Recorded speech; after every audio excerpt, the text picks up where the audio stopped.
Hello dear student, कैसे हैं आप लोग?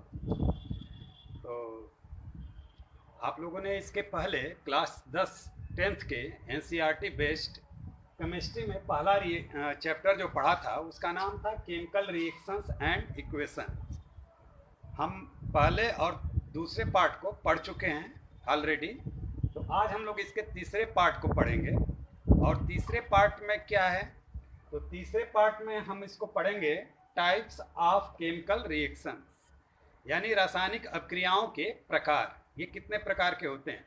तो आपके कक्षा 10 में इन रिएक्शन में से मुख्य रूप से 5 रिएक्शन की चर्चा की गई है। पहला रिएक्शन है योगात्मक अभिक्रियाएं, जिसको हम लोग बोलते हैं एडिशन रिएक्शंस। ठीक है, योगात्मक अभिक्रियाएं। योगात्मक अभिक्रियाओं में मुख्यतः 3 प्रकार की अभिक्रियाओं को हम लोग पढ़ते हैं। तत्व का तत्व से योग, तत्व का यौगिक से योग, और यौगिक का यौगिक से योग। और इस प्रकार से ये सरल तत्व और यौगिक आपस में मिल करके एक बड़े यौगिक या अणु का निर्माण करते हैं। दूसरी अभिक्रिया हम लोग पढ़ेंगे अपघटन अभिक्रियाएं, जिसको हम लोग इंग्लिश में कहते हैं डीकम्पोजिशन रिएक्शंस। इसमें भी हम लोग 3 प्रकार की अभिक्रियाओं को पढ़ेंगे। एक जो ऊष्मा से प्रभावित होगी, दूसरा लाइट से, और तीसरा विद्युत धारा से। तो पहले को हम लोग बोलते हैं थर्मल डीकम्पोजिशन रिएक्शन, दूसरे को बोलते हैं लाइट डीकम्पोजिशन रिएक्शन, और तीसरे को बोलते हैं इलेक्ट्रोलाइटिक डीकम्पोजिशन रिएक्शन। तीसरा है विस्थापन अभिक्रियाएं, जिसको हम लोग बोलते हैं डिस्प्लेसमेंट रिएक्शंस। इसमें किसी यौगिक से एक तत्व को दूसरा तत्व विस्थापित करता है। तो ये भी 3 प्रकार से हम लोग यहाँ पर पढ़ेंगे। ठीक है, धातु का धातु द्वारा विस्थापन, मेटल बाई मेटल। दूसरा पढ़ेंगे हम लोग इसमें कि नॉन मेटल का मेटल के द्वारा, अधातु का विस्थापन किसके द्वारा? धातु के द्वारा। और तीसरा पढ़ेंगे non metal displace by non metal, यानी अधातु का विस्थापन अधातु के द्वारा। तो 3 अभिक्रियाएं इसमें भी हम लोग पढ़ेंगे। द्विविस्थापन अभिक्रियाएं, डबल डिस्प्लेसमेंट रिएक्शन को हम लोग बोलते हैं कैटायन एनायन एक्सचेंज रिएक्शन, धनायन ऋणायन विनिमय अभिक्रियाएं। तो इसमें प्रायः 2 तरीके के लवण प्रयुक्त होते हैं, जो अवक्षेप के रूप में प्राय हम लोग पढ़ते हैं उनको। और आखिरी हम लोग पढ़ेंगे ऑक्सीकरण अपचयन अभिक्रियाएं, ऑक्सीडेशन रिडक्शन रिएक्शन। तो ऑक्सीकरण को इंग्लिश में ऑक्सीडेशन और हिंदी को रिडक्शन बोलते हैं।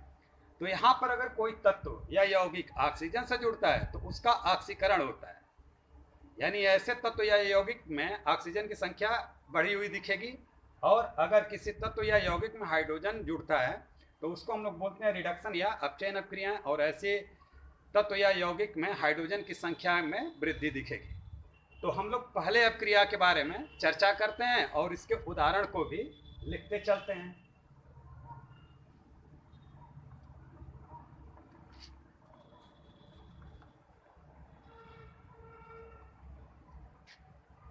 ठीक है, तो पहला यहाँ पर है एलिमेंट प्लस एलिमेंट। तो ये हमेशा क्या बनाएगा? कंपाउंड।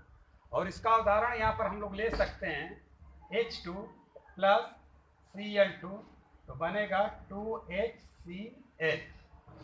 ठीक है, इसको हम लोग पहला रिएक्शन कर सकते हैं, एलिमेंट प्लस एलिमेंट। C मतलब कंपाउंड यौगिक, B एलिमेंट प्लस कंपाउंड, तो फिर बनेगा कंपाउंड। और इसका उदाहरण अगर आपको लेना हो तो यहाँ पर हम लोग ले सकते हैं O2 प्लस 2CO, और बनेगा 2CO2। ठीक है, और C में हम लोग लेंगे कंपाउंड प्लस कंपाउंड, और इस तरीके से फिर कंपाउंड, यानी यौगिक और यौगिक आपस में जुड़ेंगे तो यौगिक का निर्माण होगा। और इसका उदाहरण हम लोग ले सकते हैं CO2 प्लस CaO, और इस तरीके से बनेगा कैल्शियम कार्बोनेट। ठीक है, अब यहाँ पर आप कहेंगे H2 अणु है, यहाँ हाइड्रोजन तत्व का मतलब होता है सिंगल प्रतीक होना चाहिए, लेकिन नहीं, ऐसा नहीं है। अगर किसी अणु में सारे परमाणु एक हैं तो उनको हम लोग तत्व के रूप में भी परिभाषित कर सकते हैं। जैसे हाइड्रोजन का अणु है और उसमें हाइड्रोजन परमाणु की संख्या कितनी है? 2। ऐसे यहाँ Cl2 है, ये अणु है, लेकिन हम इसको तत्व या परमाणु के रूप में भी बोल सकते हैं, क्योंकि इनमें सभी परमाणु समान है, यानी क्लोरीन की संख्या 2। ऐसे यहाँ पर ऑक्सीजन है। अब ये अलग यौगिक है, तत्व से बना हुआ है, कार्बन ऑक्सीजन अलग है, तो ये शुद्ध रूप से यौगिक हम लोग इसको कह सकते हैं। ठीक है, तो इन अभिक्रियाओं को आप नोट कर लीजिए।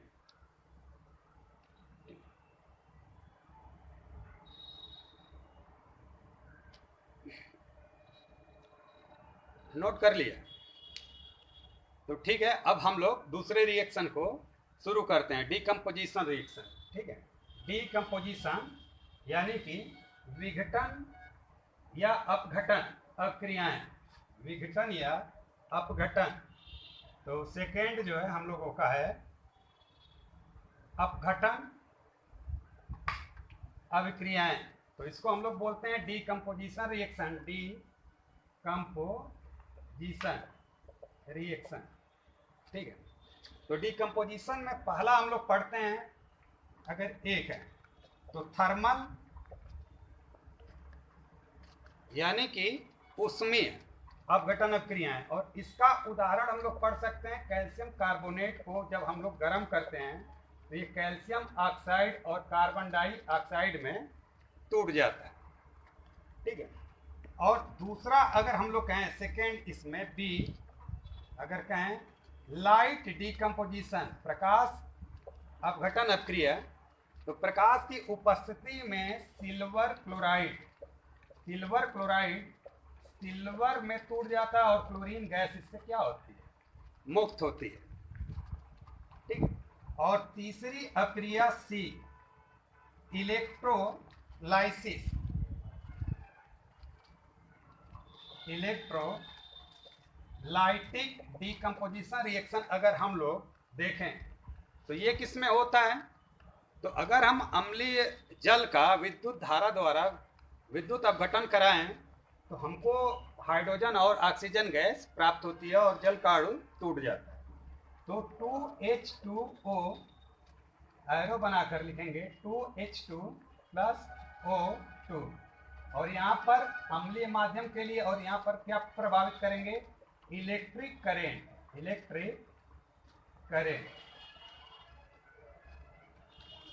ठीक है, तो इस तरीके से हम लोगों ने विघटन अभिक्रिया को भी पढ़ा, और हम छोटा छोटा वीडियो बनाते हैं ताकि आप लोग आसानी से इन चीज़ों को समझ सकें। ठीक है, और बाद में हम इनको समराइज करेंगे एक बड़े वीडियो में, तो आप इतना नोट कर लीजिए, और इसके बाद तीन अभिक्रियाओं को हम आगे वाले लेक्चर में आपको बताएंगे।